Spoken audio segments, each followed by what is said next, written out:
et séduira par les défrateries des traîtres de l'Alliance. Batafuta bale bantu banakuya kipindupindu kia agano. Amen. C'est du peuple qui connaîtront leur Dieu. Lakini kwa ile taifa ambayo itamjua Mungu wao, agiront avec fermeté. Itatenda na hodari, bengine badesi nasema mbele yako. Chapitre 22 verset 1-2. Nous continuons avec la lecture dans Genèse 22, 1-2. Après ces choses, Oui. Dieu mit Abraham à l'épreuve. Oui.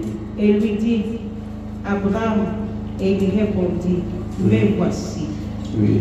Dieu dit, prends ton fils, ton unique, celui que tu aimes, Isaac, va-t'en au pays de Moridja, et là, offre-le en holocauste sur une des montagnes que je te dirai.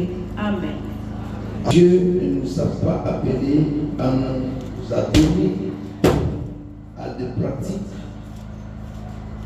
dégradantes, mais à vivre d'une manière sainte. Amen.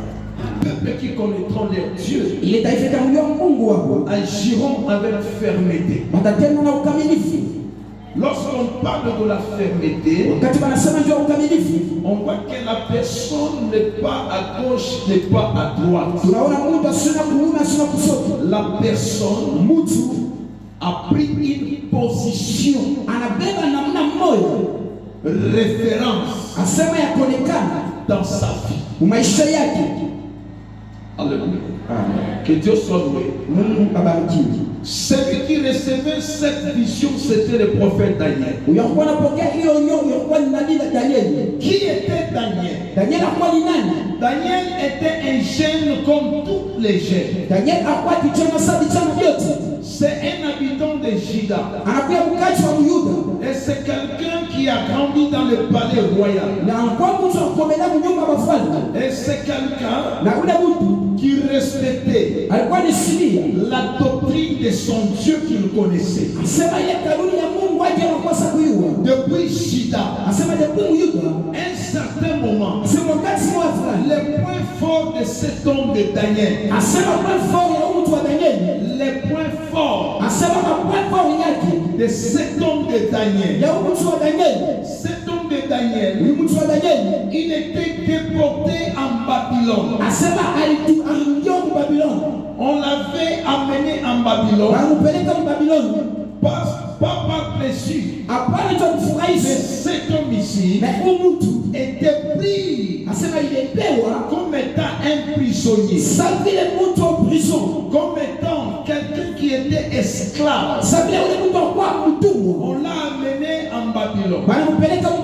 Et lorsqu'on l'a amené en Babylone, il n'était pas seulement lui seul. Daniel était entouré d'une foule immense de jeunes. On les a pris pour aller avec eux dans l'esclavage en Babylone. Et lorsqu'ils sont partis en Babylone, retenez le point fort de Daniel. Bien qu'il était prisonnier, mais il était resté fidèle à son Dieu. Bien qu'il était prisonnier, deuxième point, c'est quelqu'un qui exploitait la sémence de la prière en lui. À cause de cela, Daniel a trouvé la place de conseiller deux rois. Deux rois babyloniens et deux rois de Mède et Perse. Il a eu la chance de les conseiller comme étant un conseiller principal. En tant que prisonnier. Troisième point fort de Daniel. Daniel, c'est quelqu'un qui respectait son don prophétique.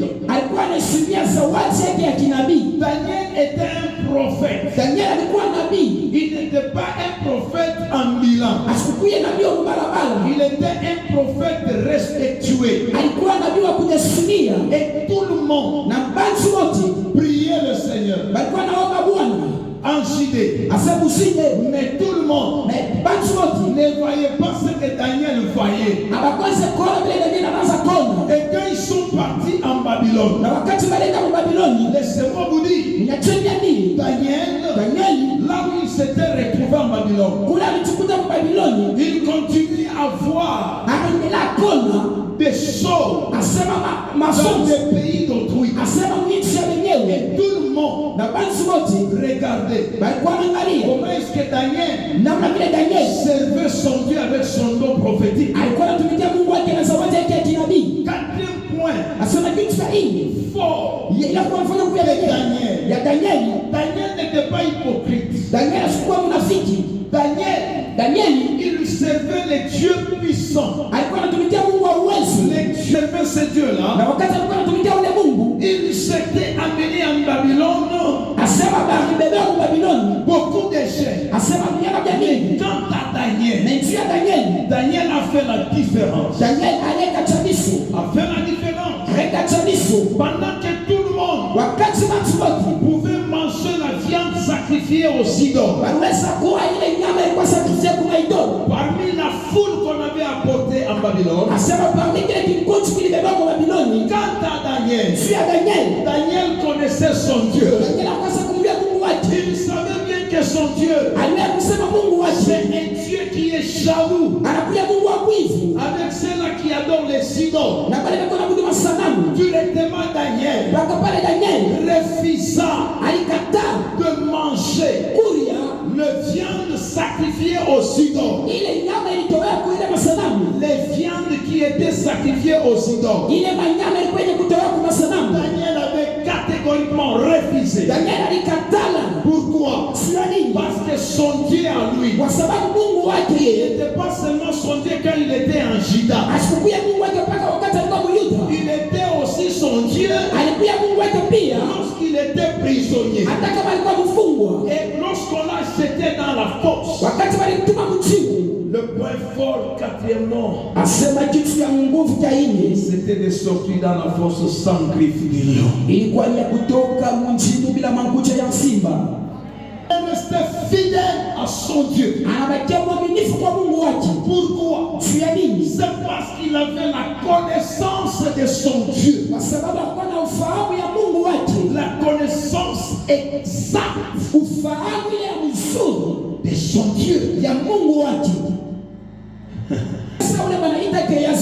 Géasi en tant que serviteur auprès de son père spirituel, au lieu de maîtriser le Dieu de son père, au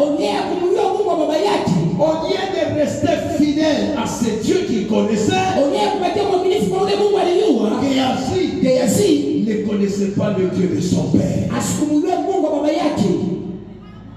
Mais je te dis la fillette qu'on avait apportée aussi en Israël. La fille qu'on a apportée en Israël comme captif, c'est l'image des chrétiens qui entre dans l'église. Il ne prêche pas, il ne chante pas, mais il maîtrise la puissance du Dieu de leur père. Il doit chercher à connaître exactement mon Dieu. Le Dieu de Wanesa, il s'appelle comment? Il marche comment? Il travaille comment? Il fait quoi? Et lorsque vous saurez, je vous dis, parmi les peuples flateurs, vous serez inscrits au nom de Jésus-Christ. Ce qui provenait de la lèpre. Mais lui, il ne voyait pas le Dieu de son père. Quant à lui, voyait le privilège qui était à son père spirituel. Maman, papa, mon frère, ma soeur, chaque chose a son temps. Dieu, c'est un Dieu d'ordre. Il ne peut pas faire au même moment le miracle à tout le monde. Connaissez-lui, maîtrisez-lui, sa manière de fonctionner, sa manière de travailler. Bien-aimés dans le Seigneur, soyez comme Daniel. Bien qu'il était apporté en Babylone, il était resté fidèle à ces dieux-là. Pourquoi? Parce qu'il les connaissait bien. L'Éternel, le Dieu d'Abraham, c'est un Dieu de temps. Commence. Mais ce que nous savons, le Dieu des Hébreux, il est un Dieu puissant. Il nous délivrera dans cette calamité. C'est pourquoi Daniel ne s'est pas inquiété. Daniel a accepté que moi, je vais rester fidèle à ces dieux-là. Es-tu fidèle à mon Dieu? Agissons avec fermeté. C'est-à-dire le peuple qui connaît leur Dieu, il reste fidèle à ces dieux-là. Quel que soit le moment qui viendra, quant à eux, ils connaissent Dieu et ils restent fidèles. Ils disent, le Dieu de papa, c'est le Dieu de temps. C'est des circonstances. Chercher à prier 3 fois par jour, le matin, à midi, le soir. Cherchez Dieu. Je ne peux pas me décourager parce qu'on m'a mené esclave dans un pays étranger. Je dois prier. Je dois chercher Dieu. Je dois chercher la face de Dieu. Écoutez maman. Écoutez mon frère. Nous sommes vers les derniers jours. Le diable a amplifié les stratégies, les méthodes pour exclure le peuple qui connaisse Dieu dans la présence de Dieu. Alléluia. Pour les faire ôter à la présence de l'Éternel. Mais certains nous viennent au mois d'août pour dire à un papa, pour dire à une maman, à un frère, à une soeur, de se rechercher encore, chercher la face de Dieu, de chercher l'Éternel pendant qu'il se trouve. Oh, bien-aimé dans le Seigneur, si tu n'as pas encore trouvé ce que tu cherches, Dieu qui t'a appelé dans l'église, il te connaît. Il connaît ton problème. Il connaît tes difficultés. Ce que je me prie, c'est Dieu qui te connaît plus que nous. Il est un Dieu de temps. Il est un Dieu de circonstances. Les temps que tu traverses, il connaît ça. Toi, connais-lui. Reste fidèle à ces dieux-là. Comme il a fait à Daniel, il fera toi aussi. Le même aujourd'hui, le même demain. Aujourd'hui c'est moi et toi. Jesus. Aujourd'hui c'est moi et toi. Aujourd'hui c'est tes enfants et tes petits enfants. Et si tu es parmi tous les captifs de Juda, je vois il y a un jeune homme de distinction. Et cet homme-là, c'est Daniel. Je dois l'amener à mes côtés. Il sera mon conseiller. Il sera mon conseiller. Ce matin, Dieu bénisse tout le monde qui cherche la face de Dieu. Oh là là, oh là là, oh là là. Que Dieu bénisse tout le monde qui sont à la recherche de l'Éternel. Parce que votre manière de chercher Dieu, le Seigneur est en train d'apprêter le roi. Le roi. Qui est le roi?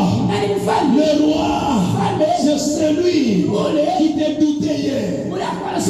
C'est celui qui t'avait déconsidéré. Et c'est que je sais, après cette prédication, ce roi-là cherchera ta maison, cherchera ton intelligence, cherchera ton mari, cherchera tes enfants, cherchera ton étude, cherchera ton expérience. Et si tu crois, reçois cela. Reçois cela. Pendant que je suis en train de déclarer, je vois les gens en train de vous chercher déjà. Je vois les gens en train de vous chercher.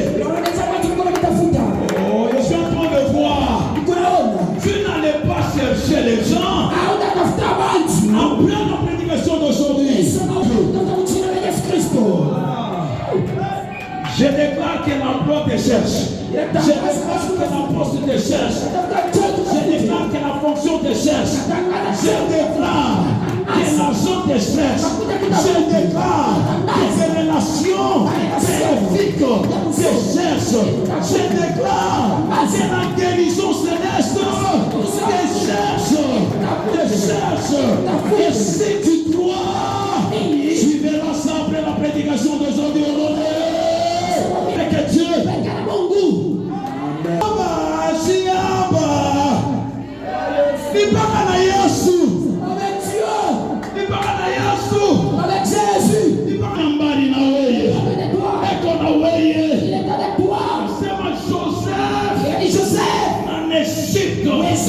dans la prison, Joseph n'était pas seul.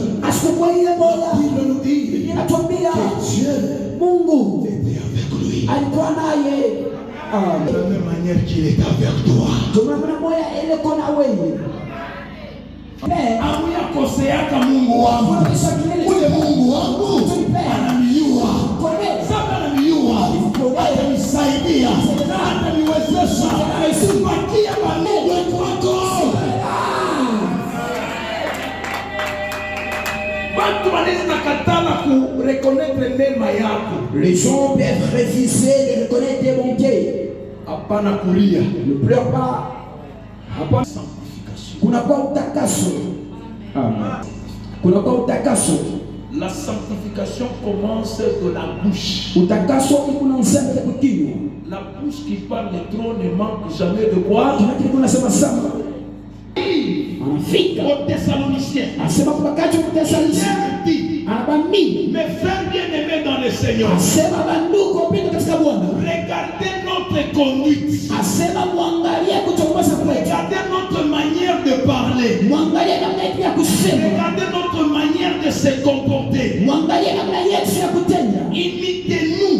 Asema tufanane. Parce que kwa sababu l'Éternel que nous vous prêchons, c'est Dieu là, ne nous est pas appelé à l'impureté, mais à la sanctification. Pourquoi? Parce que c'est Dieu là, lui-même est saint. Et comme vous l'invoquez aussi, vous devrez être aussi des saints. Dieu de la piété.